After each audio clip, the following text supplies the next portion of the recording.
Bismillahir Rahmanir Rahim. So we are starting the second session this morning, and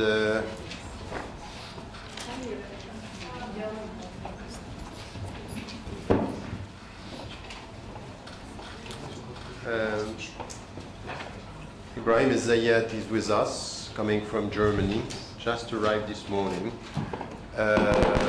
to give his talk. He will, unfortunately, in the program, we did not put his bio, so he will start by introducing himself. He is a member of the European Muslim Network. In fact, since the very beginning, was instrumental but he has many other functions, so we will tell you about that. We will talk about the situation and the challenges in Germany, knowing that at the same time he has lots of knowledge about what is happening at the European level, connected to many other countries. So we will connect the challenges from Germany to also some of the challenges that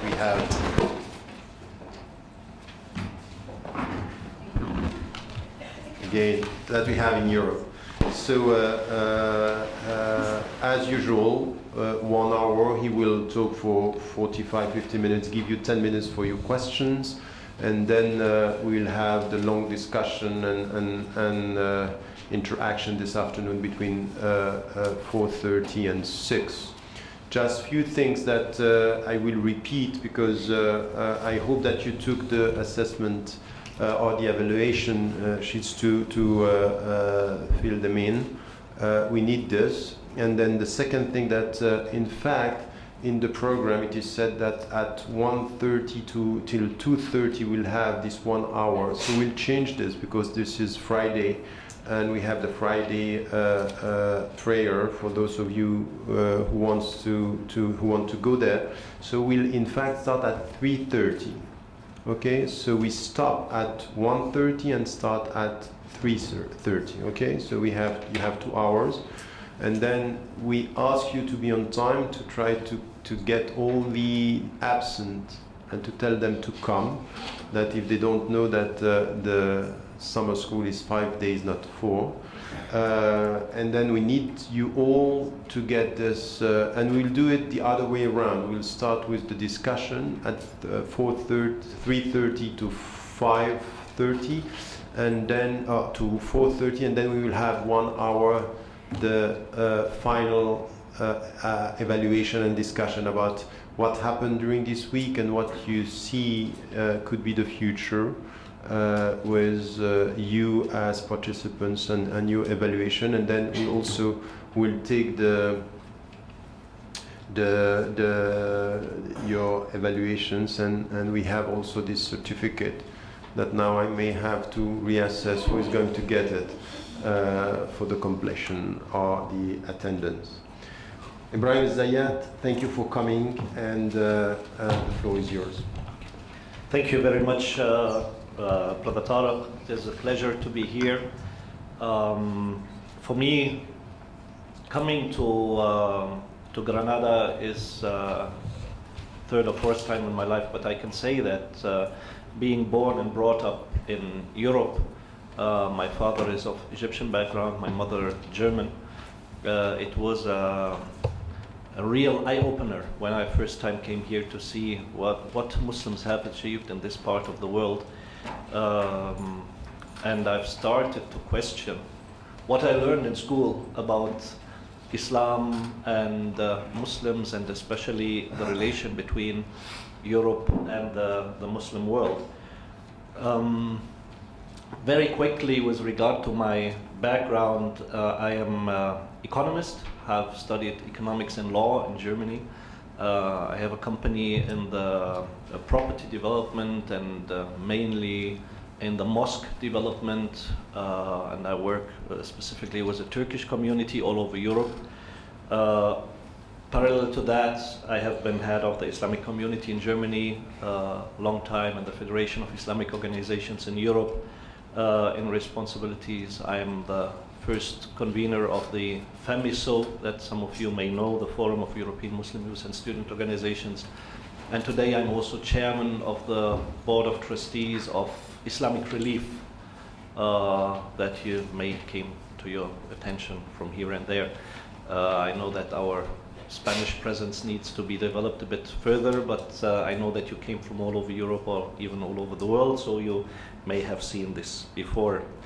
Coming into the issue of Muslims in Germany, challenges and opportunities in the 21st century, I think first of all it is important to understand a bit more status quo-wise what we are as Muslim presence in Germany today.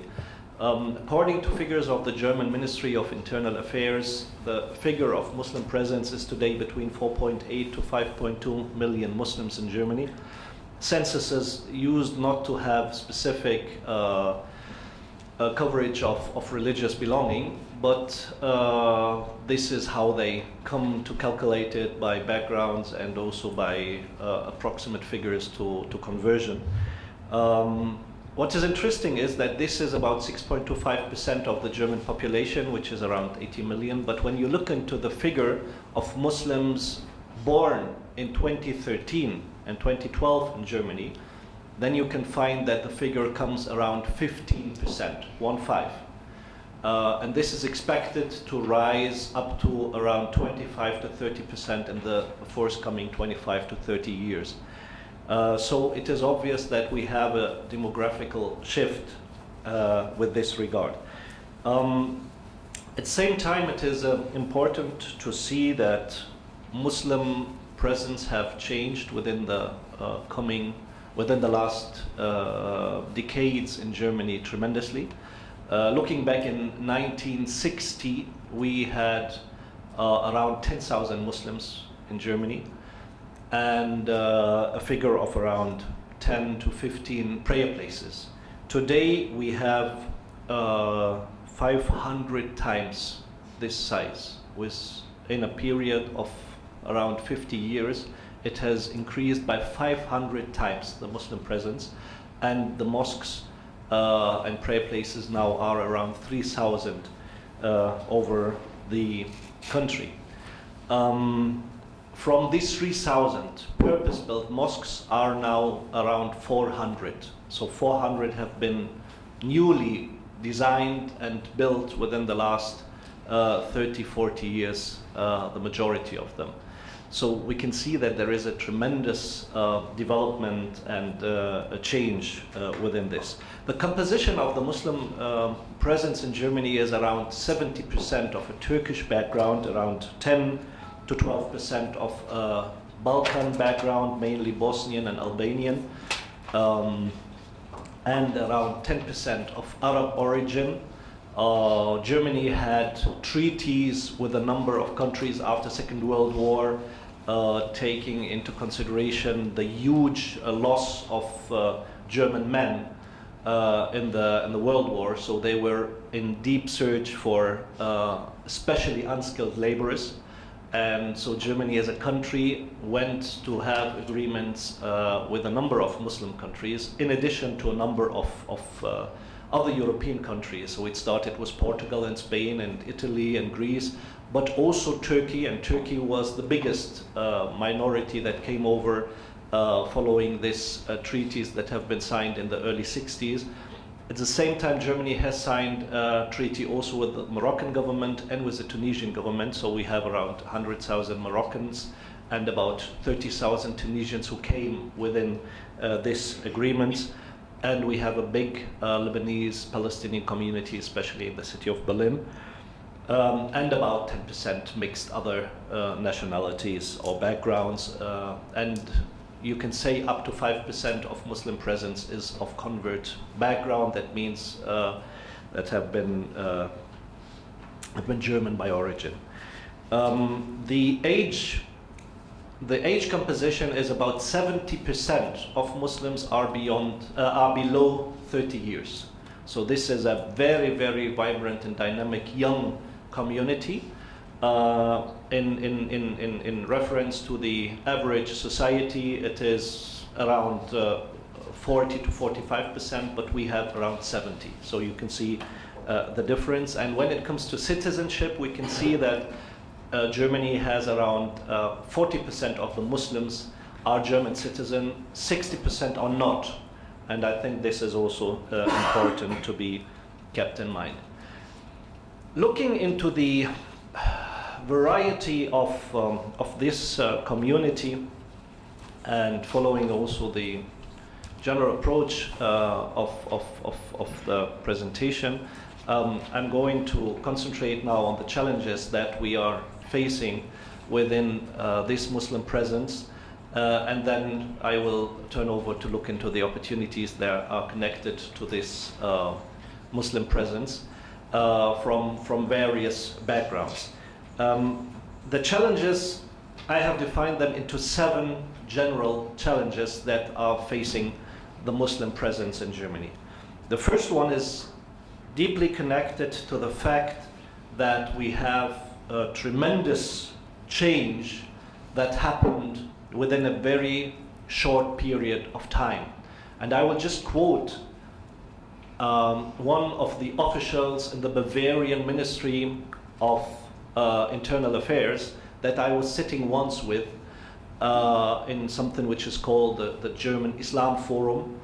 And he came very, very aggressively to tell me, you are all criminals. And I looked at him, I was really confused, and this was it was a closed circle, but about 30, 40 people from various backgrounds. And I said, how could you say something like this? Then he said, well, what you want is to get rights that the Christians and the Jewish community have fought for in 300-400 years. You want them in 20 years. We will never give you these rights.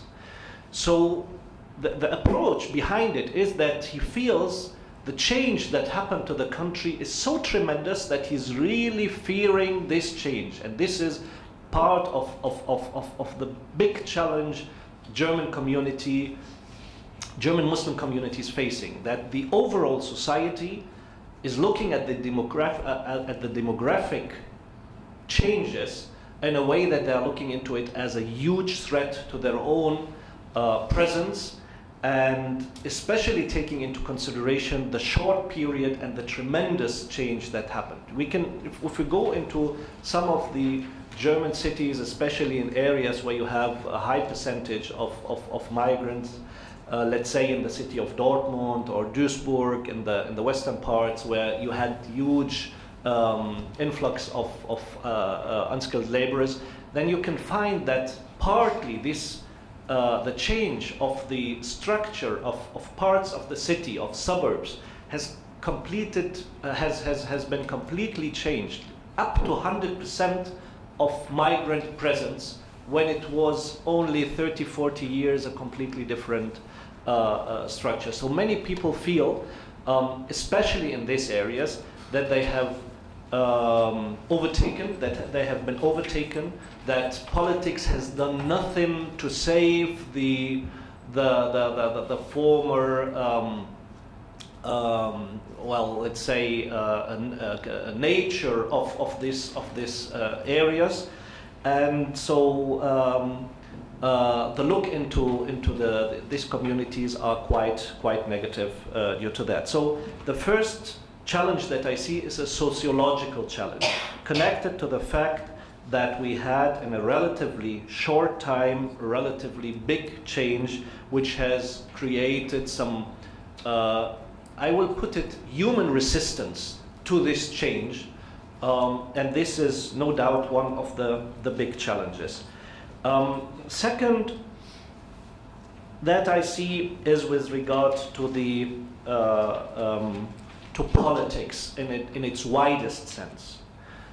The Muslim presence has started to reopen questions that have been very difficultly and partly bloody achieved balance in relation to the state and religious communities. Germany had a long time of conflict within Christianity, and especially within Christianity in relation to the state. So looking back into the last 400, 500 years, you can see that the role of religion in society has been redefined from time to time. We all know that in 1555 we had the very famous freedom of Augsburg, which has defined that the emperor or the ruler of a specific area is the one who is setting the religious belief of all his people. That means if you have a ruler that belongs to Protestantism, then his whole country is Protestant. If he is Catholic, then the whole country or the whole people become Catholic by definition. This has created partly also all these waves of migration to America, migration to other areas within Europe, and the migration inside Europe that has had a number of wars which have been followed after that. Having the French Revolution coming in between to question the principal role of church in society, it has given a new dimension to this. And then we can see that in the 19th century, especially the creation of the new national states within the European borders, each and every state of the 28 member states of the European Union that we have today has created his own formula of state-religion relation. And Germany had a huge challenge between the Protestant Prussia at that time and the rest, especially the southern states of Germany, who came out of the fall of the former so-called Holy Roman Empire of German nations that have been for nearly 800 years the entity that have secured a whatsoever relation between the different levels of society by an open conflict between the Catholic Church and the Prussian Protestant rulers. And this has reached in the end, in the 1870s and 1880s, a level where the Prussia as a country took a good number of these priests of Catholic background, around 300, revoked their citizenship, put them on the train and sent them to Rome to make sure that they are out of the country. They used to look into them as a fifth column, as somebody who is trying to change the composition of the modern state that just has been created. And so there was an open conflict that has been very, very hardly fought with. In 1888, then Germany came to have the state-religion relations reached in laws which are called the Staatskirchenrecht. This Staatskirchenrecht is that there have been an agreement about how civil marriage, for example, is going to be implemented. Before, the issue of marriage was plainly within the church, within the church sphere. Then the issue of religious education in schools. Then a number of issues connected to the role and responsibility of priests in society. Where are they allowed to speak and where not, and how? Then, as I said, each and every country within the European sphere has found his own equilibrium, his own balance, how it will reach out something that is viable in the specific countries. We can see France, which has been the one extreme, trying to completely get religious connotations out of the state, but even this did not work in detail. When you go back, then you can find that, for example, in Alsace and in Lorraine, till today, there is clauses that allow the state to nominate, for example, priests. And still payment of priests are partly done by the state. So if we go deep into details of these relations in the specific different European countries, then we can find that each and every one found whatsoever equilibrium. But the problem is, with the Muslim presence from the early 60s, and especially now within the last 50 years, they have teared down all this equilibrium, destroyed it partly, even with some violence. At the same time, we have a new atheist rise in the European countries that wanted this equilibrium to be questioned and to be reopened again. So this is where we are today. When it comes to religious education, we can see that there is a huge fight happening in each and every state of Germany, because Germany is a federal country with states that have the sovereignty in organizing the relationship between the state and the religious community. So even inside Germany, you will find that each and every state has a different role that it gives, for example, to the area of religious education. Berlin has their own, Bremen has a own system. North Rhine-Westphalia, that is the most important state with about 1 million Muslims in it, has also his own approach to this. So we are now in a process where the constitutional courts needs to take decisions on all these issues that have been solved about 150 years ago with a specific equilibrium. But by having the Muslim presence, again, questioning all this, trying to get the same rights as the other religious communities, we have been put back to review these key elements that are now challenging the society in a whole. The next issue is the issue of education and the educational challenge that is there. As I said, the migrant communities have been brought to the country as specifically unskilled laborers. So Germany has sent out, I mentioned the example of Morocco or Turkey. They used to send out two people. One was an officer of the consulate to come and organize the issues of the visas in the specific villages that they went to, mainly, for example, in Turkey, in Eastern Anatolia, or in Morocco, in the areas of the Rif, in Wajda, Nadur, where you have very, very high unemployment rates and people who are ready to take over. And the second person was a medical doctor to check the physical condition of the migrants.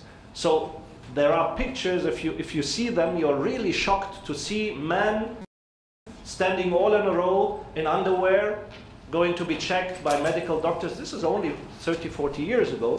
This was the basis for them getting visas. If they are physically able to work 12 hours a day at the machine as unskilled laborers, this was the most important qualification that they want. And they wanted these people for 5 years, well, max 10 years, and then send them back. What happened is, and there is a very famous German minister, Leber was his name, who used to say, we asked workers to come and human beings came. So the problem was that the difference between having people who come to work on a machine and return back, and then you find them, wow, they came with all the socio societies that are around them, brought their families, brought their children, started to live in the countries. So for long, Germany had not organized itself in a way that it was able to cope with this huge challenge of how to deal with this big minorities that are there. Until 1998, it was denied in German politics that there is an issue of migration. They said, we don't have any migrants. It's not migration. It is just workers who come and who will return. There is a German famous word for that. It is Gastarbeiter.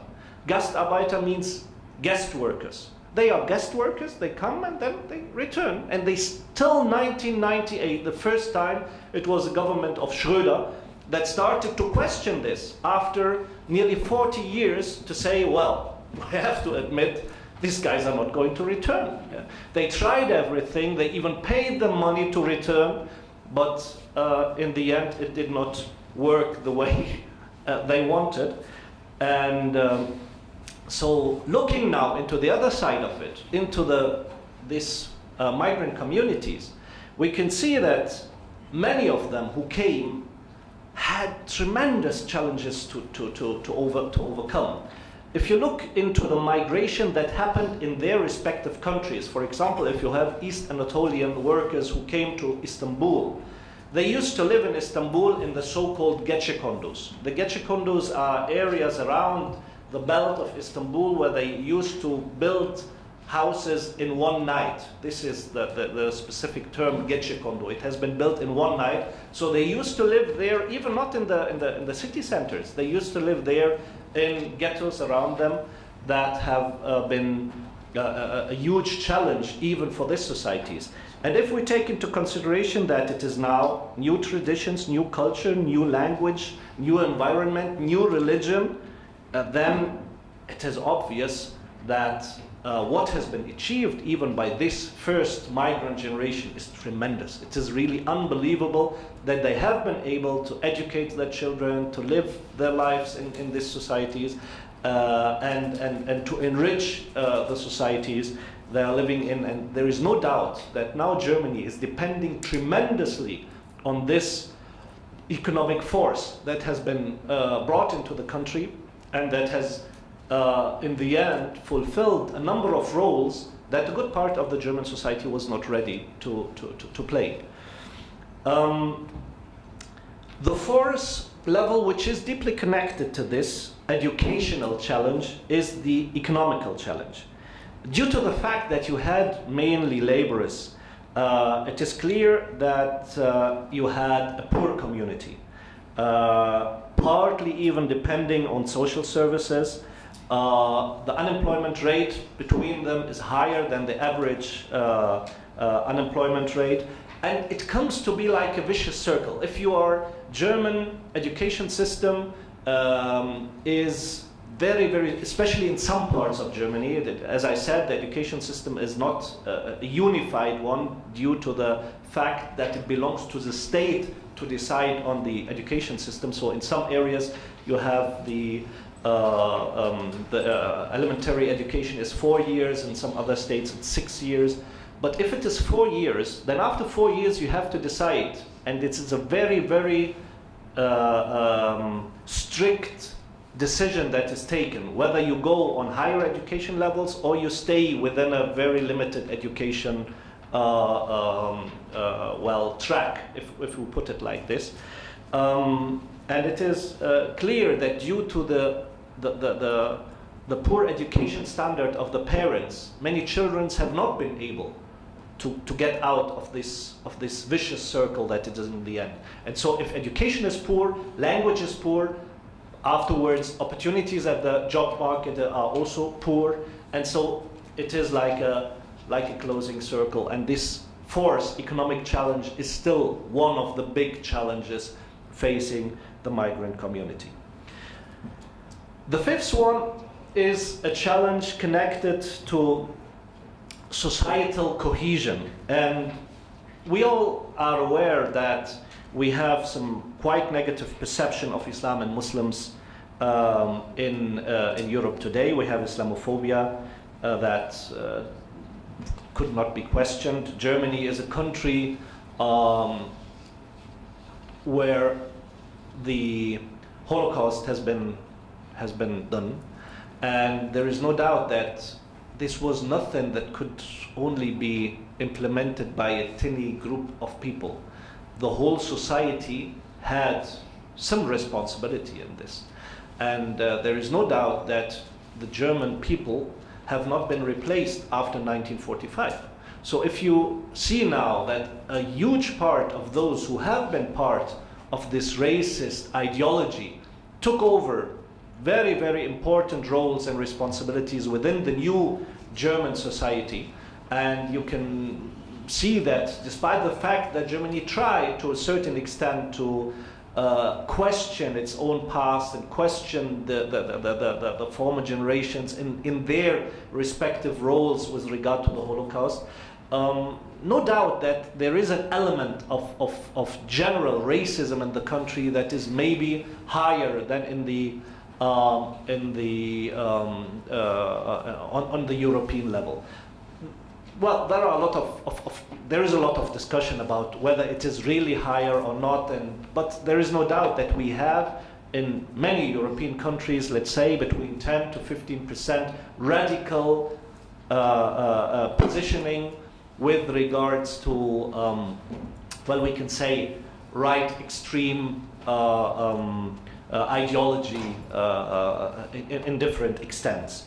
The Islamophobia issue have definitely started after the Iranian Revolution, and then came to a new peak after September 11th.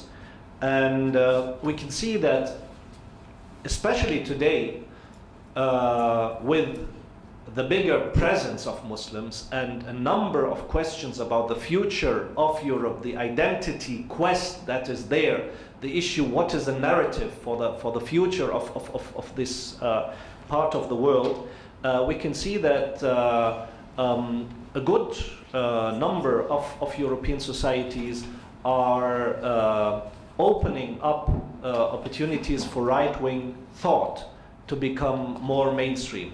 And you can see that the elections on the European Parliament that just happened some weeks ago have opened up that UKIP became biggest party in the UK. This was never expected. If we go into today's, that means the last 2 or 3 weeks, I don't know in how far you have been able to follow the discussions that are around the offset report that came by one of the entities, the state entities, to ensure quality in schools, who had a very negative report on the situation in Birmingham, where they said that 6 out of 21 Muslim schools have links to radical and extreme or extremist thought.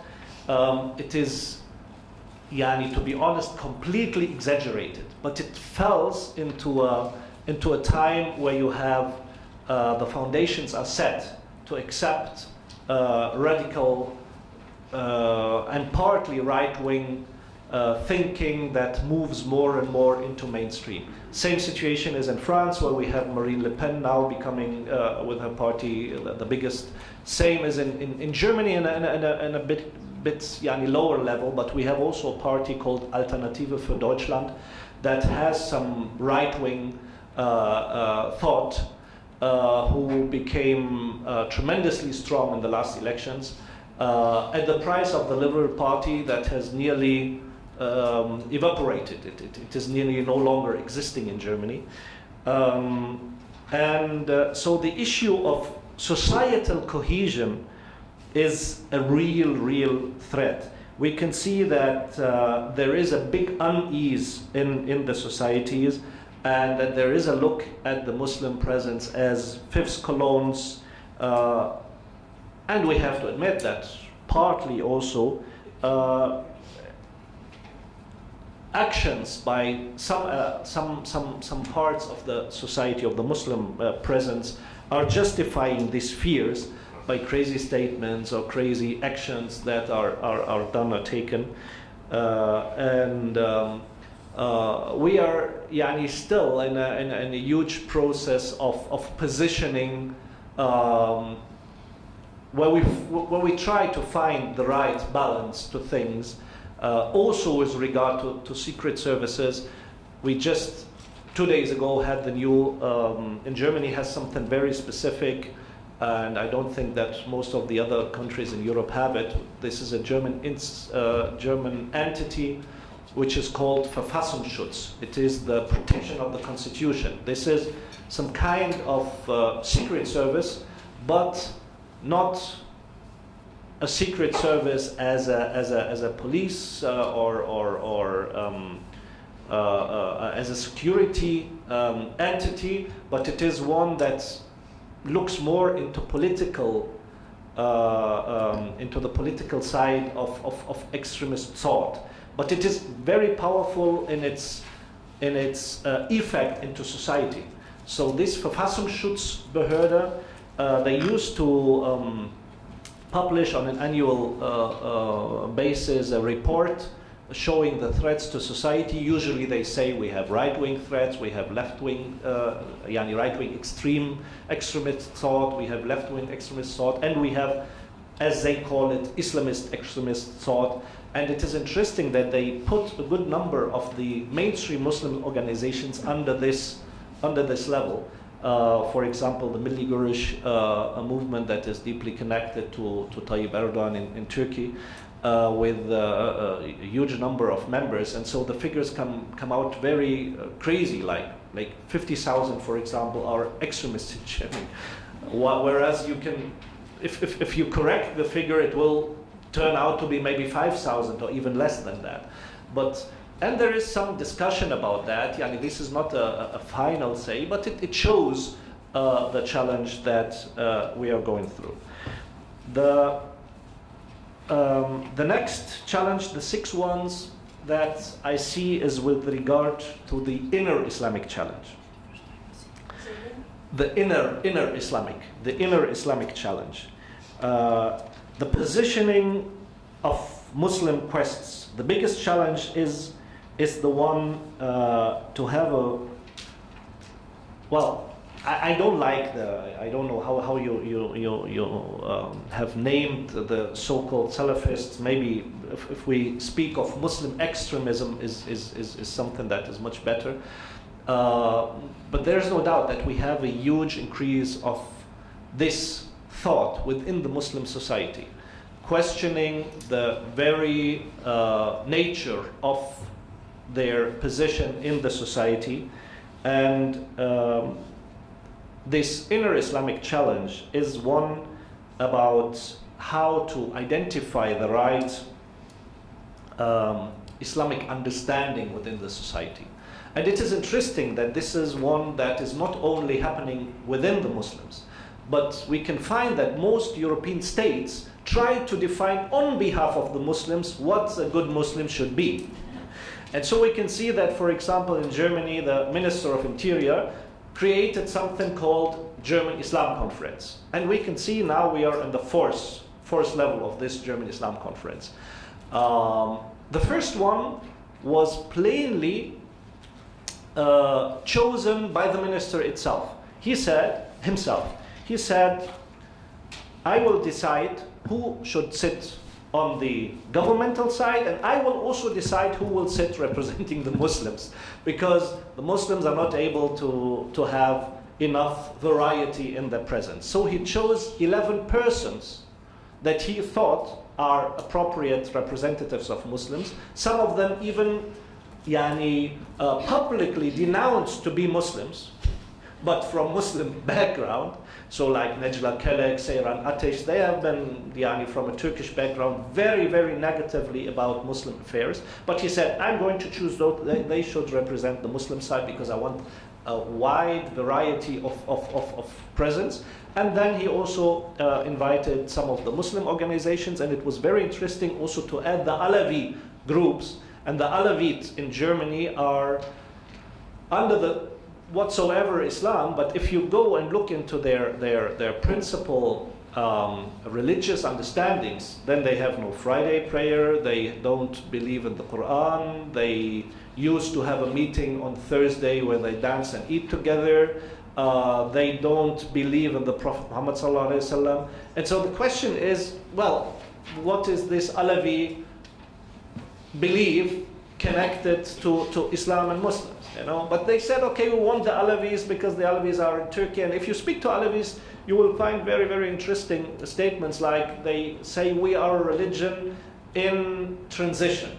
So we are trying to become a religion. Still, we don't know exactly what we believe in, what we don't believe in. It will come. It is, and so it's quite interesting to see that then the German Minister of Interior Affairs say, no, this is part of Islam. You have to understand that we have to. Till today, they are part of this German Islam Conference. Then we can see that in the second and third and now fourth level, they started to reduce this direct interference. And now in the fourth level, yani, alhamdulillah, and this is also some achievements that have been, that came by the time, no more representation of persons is within this German Islam conference. It's plainly the Muslim organizations now together with the Alevis who are now trying to define roles and responsibilities of Muslim presence in the country. What I was saying with regard to this inner Islamic challenge, there is no doubt that the fiqh that has been adopted by some of these extremist groups is a real threat to our presence in Europe. There is no doubt that the variety is enriching on principle terms, but if you have people who quite deny the very basic nature of Islamic principles, who understand themselves living in a society that is in war with them, that justifies all bad to be done to the people because they say they kill our people, so we are allowed to do whatever we do. And this is a challenge that we as Muslim societies have not been able to tackle appropriately and start to discuss enough. Coming back to the Maqasidi approach in this, we have to understand that the reconstruction of Islamic thought, especially with regard to the relation to the so-called state, between the Muslim communities and the state, the issue of loyalty, how could I define myself as a minority in a society that is of plural nature, and this is, by the way, today's overall challenge. I believe that it is absolutely necessary to work much more on this and try to develop appropriate principles in this. Prophet Muhammad ﷺ has been described, or he has been in one of the hadiths, وَمَا بُعِثْتُ إِلَّا لِأُتَمِّمْ مَكَارِمَ الْأَخْلَاقِ, I just have been sent to complete manners. To complete manners, first of all, means that manners have been there. It's not like there have been no manners. Manners have been there, but I'm the completion of manners. And looking back into akhlaq in today's time, and to see what part of these extremists are asking for, you can see the huge gap between what principal Islamic teachings are and what they do. Or another very relevant element to this is وَمَا أَرْسَلْنَاكَ إِلَّا رَحْمَةً لِلْعَالَمِينَ. This is a Quranic approach that describes the Prophet Muhammad ﷺ as a blessing to mankind, not as a blessing to Muslims, but a blessing to mankind. So looking back into this, how could this be mirrored in the development of an appropriate fiqh and thought within the Muslim minority thinking? This is one of the issues. And also what came to my mind by Sheikh Abdullah al-Judea in one of his latest discussions that I had with him in regard, and we had in Islamic Relief, we have a Sharia board that is questioning some of the issues, and I found something that was extremely interesting. وَجَادِلْهُمْ بِالَّتِي هِيَ أَحْسَنُ. Deal with them or respond to them in a better way. I used to hear this hundreds of times, but I never really sat to understand the deepness of this ayah that shows the responsibility of Muslims to deal with those who do bad to you in a better sense, but also those who do good to you in a better sense. That means that if somebody deals with you in a very positive way, you are forced to deal with him even in a better way. And looking into societies that have given asylum to a good number of Muslims from outside, who create well, at least the minimum level of principle, infrastructure, and that grant so many opportunities to its people, to have the understanding that you're allowed to fight them is really difficult to tackle with.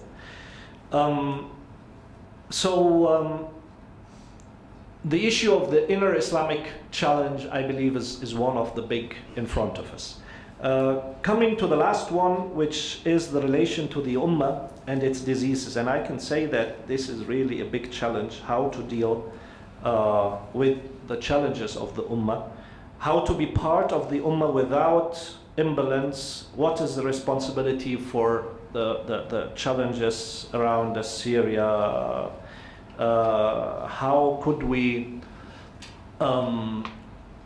live with all the difficulties in this globalized world where we are to position ourselves on various levels. And I believe this is a challenge. Now when I come to the opportunities, it is definitely also an opportunity, but I see it first of all as a big challenge. Okay, so once again, as I said, 7 key levels. First of all, the sociological challenge, the political, the educational, the economical, the challenge with regard to societal cohesion, the inner Islamic, and then the one with regard to the Ummah. Yani, this is how I believe the challenges could be summarized in a best sense. Looking into the opportunities that arise out of those, no doubt that some of the challenges could be transformed into opportunities. And if we look into the demographical challenge, then it is also a demographical opportunity, a huge one. Living in one of the richest parts of the world, Muslims have relatively huge opportunities to reach still education, health, and other levels of today's life. And being brought up in areas where you don't have to bother about absolutely basic levels of human being, be able to sit and think, and where a country grants the principle or the basic needs of a society in a widest sense, I believe that this is a tremendous opportunity, taking into consideration the youth dimension that I have brought forward, that you have vibrant and energetic communities that could put this challenge into a fantastic opportunity. Second that I see is that we live in societies that are in a deep identity crisis. As I have described before, it took maybe a bit long, but I believe that it is very, very important to understand the narrative of a society to see where you exactly stand. So if you don't understand the conflict that have been between the state and religious communities in the country, where it arises from, that you had only 150 years where the Catholics have been kicked out of the country to a certain extent, then came back and came back stronger, but as long as you don't understand this in its deepest sense, then you are in a big dilemma. What we can see is Europe, and especially Germany, and even more especially the eastern part of Germany, has nearly left the circle of Christianity. 80% of population in East Germany is atheist. 80. About 10% is Protestant, 2% is Catholic. So these are areas that have been nearly completely changed by their religious composition. If I look into Germany today, we have 15,000 churches that are going to be closed down within the coming 20 years. 15,000. You have a good number of how you call Orden? Orden is like brotherhoods or the orders. Okay, orders who have been closed down. We just bought a building in one of the areas where there have been an order that lived there for more than 150 years. There have been only 4 brothers who used to live the last 20 years, and they did not find one single person to continue on their behalf.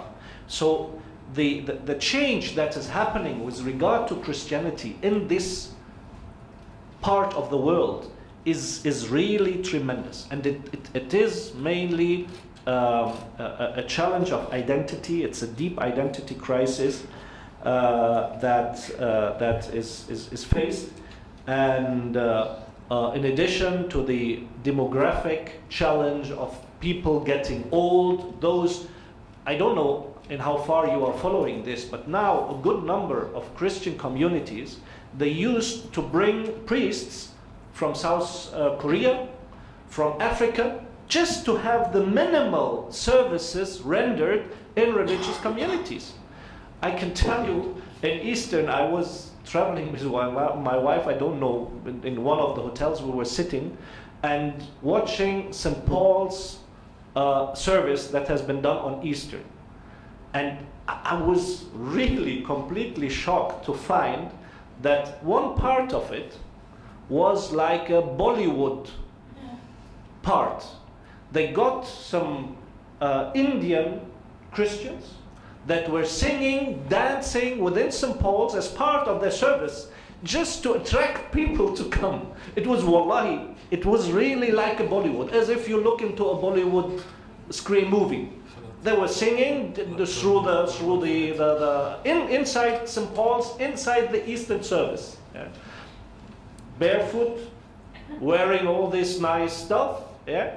And I was really shocked to see, well, if this is what we are trying to do, no, it really has to be a real crisis. Yeah, it is a real crisis. If you don't find other, well, some could say, well, this is enrichment, this is a globalized world, so you have to have Christianity from all over in its variety to be present. But I have to admit that I was really, really astonished about that.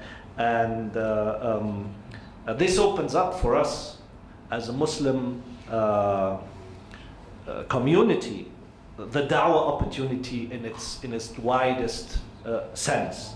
And this is the first time in history that you have a consistent presence of Muslims in these parts of the world. Germany had a long level of encounter between Islam and the Muslim world. But this was encounter. That means Charlemagne, afterwards Friedrich II, in the time of the Crusades afterwards. There have been continuous encounters, but there have been no consistent presence of Muslim communities for 30, 40, 50 years as we have it today, with the huge opportunity around it. The third one comes to the spiritual enrichment that comes by Muslim presence to the society where we live in. It is the reconstruction of family values.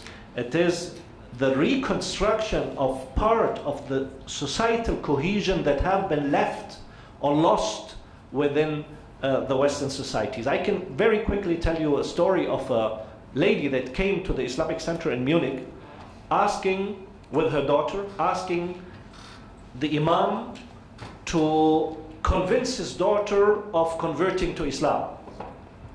And I was really astonished and saying, I did not understand. You want your daughter to become a Muslim? Yes, I want my daughter. But what about yourself? No, not for me. It's just I want my daughter to be Muslim. Why that? Well, I have seen Muslim families, how they treat their mother, and I want that my daughter treats me that way. Okay? So this shows the possible enrichment that is around it. Yeah? You come up with new elements what people long for. They long for positive family values, for living in a different relation to their families. And I believe that this spiritual dimension and opportunity is something that is in connection to the da'wah opportunity, another level of chance that we could work on. The first one is for me with regard to the fiqh renewal that I have mentioned, the reconstruction of Islamic thought. Having Islam being more free to be developed, looking into the peripheries, for example, South Africa. You can see that where Muslims lived in minorities, they partly have been able to develop a much stronger identity and even give back to the Muslim heartlands a lot of this deep understanding and wide understanding. And in today's globalized times, there is no more issues of minority and majority that could be dealt with differently. If we ask for rights in some part of the world, we are obliged to give these same rights at other parts where we are in a majority position. So we need to develop a much wider understanding of principles, how minority and majority interact, and what are the foundations of the society, the foundations and principles of our religion when it comes to this. So therefore I believe that having this communities, and we can see this for example in Bosnia, where you have young Bosnians who came up from here in the western part, when they return to Bosnia, or you have the Turkish change that happened in Turkish society was deeply influenced by the Muslim communities who live outside Turkey. And they have supported the changes tremendously. They have a very, very vital role in the political changes that happened over there. And so, as I said, I think that the first big opportunity is that an enrichment coming from the peripheries to the heartland. Ibrahim Rasool in South Africa, if you read about him, if you see also Ali Izzat Bigwich's book, Islam from the West, that are putting this more into detail. The last one is with regard to the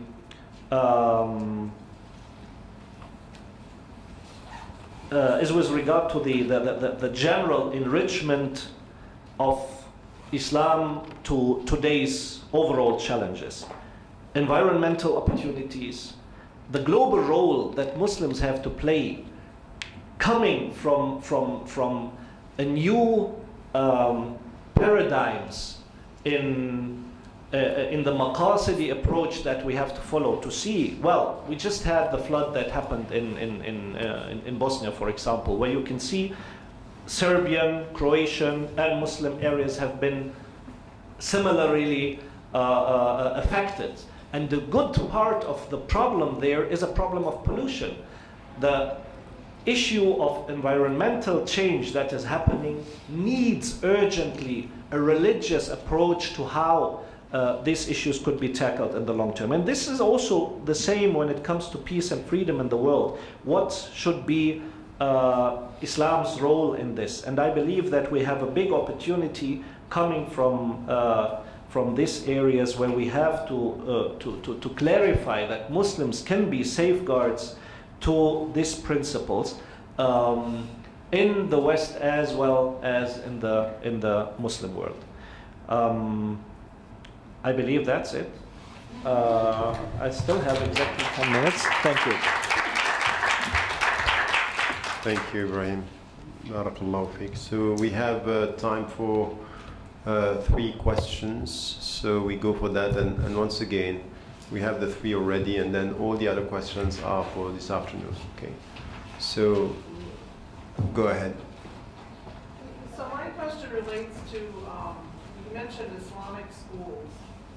And I think the challenge for Islamic schools sometimes is left totally to the Islamic school on an individual basis. Thank you. Thank you. For where I'm from anyway, in the West, we have 250 Islamic schools. And what you mentioned just kind of struck me, but what do you think is our support system for Islamic schools? Do you have something going on that's supportive of them as a body? Or is each one in all this, you know, kind of chaos that we're looking at, are they on their own?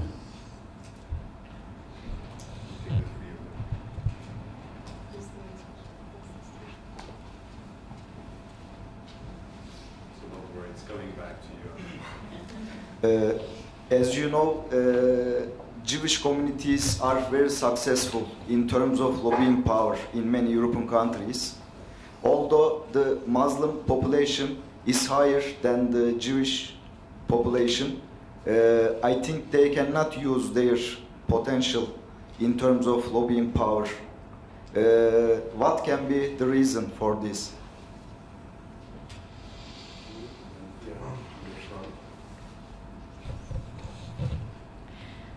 How would you evaluate the quality of Islam nowadays? Because the first generation of Muslims started coming like 60s, and actually today I learned the roots of this word gastarbeiter, which is widely used in Russia now, about the Central Asia migrants, also considered to be Muslims. In comparison with this first generation, nowadays generation, how they much fundamental in positive way. Okay. Okay, quickly. First of all, with regard to the Islamic schools support system, I have to admit that we have on the European level huge variety in this. First of all, Germany, for example, has nearly no Islamic schools. Germany has only one official Islamic school in the city of Berlin due to the different state-religion relations, and they tried in all other places to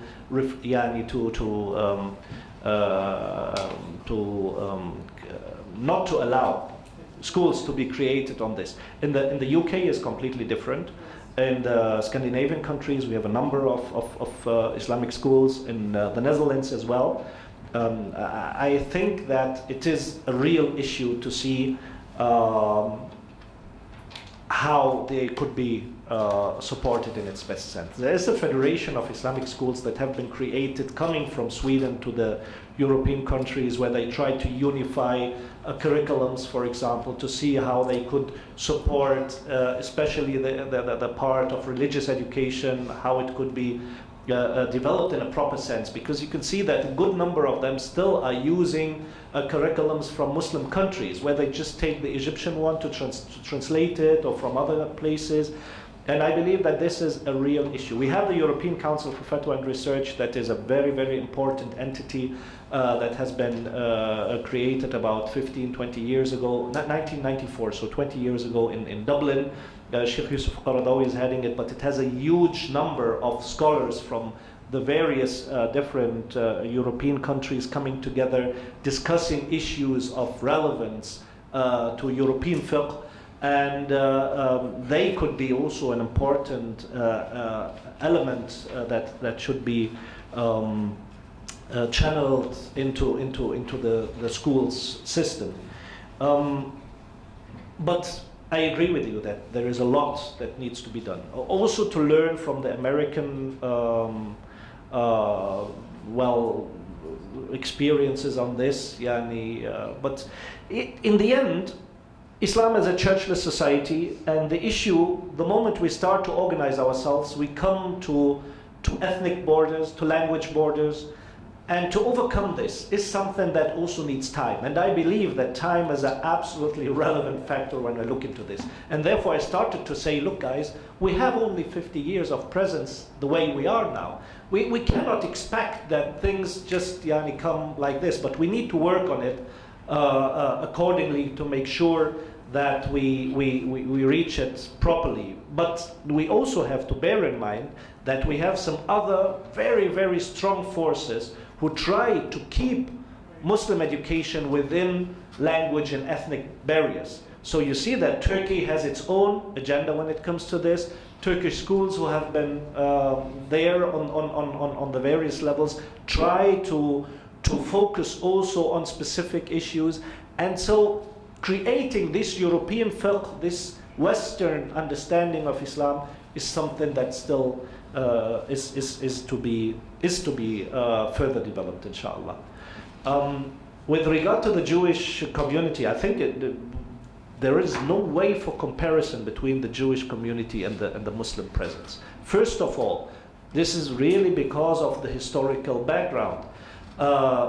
Jewish communities have hundreds years of presence within the Western society. And what is much more important is due to the fact that they have been nearly in each and every European country oppressed, they have been forced to put all their capital in their brains.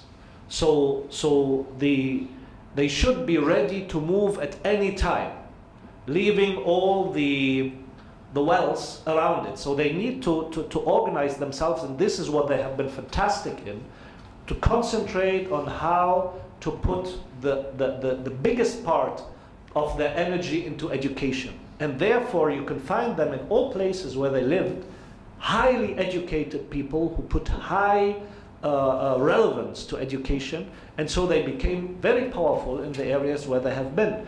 But at the same time, it is obvious that the overall racism that has been mainly channeled by Christianity, by the Christian belief, this has been the key reason for it, because Christians were looking into Jews as those who have killed Jesus.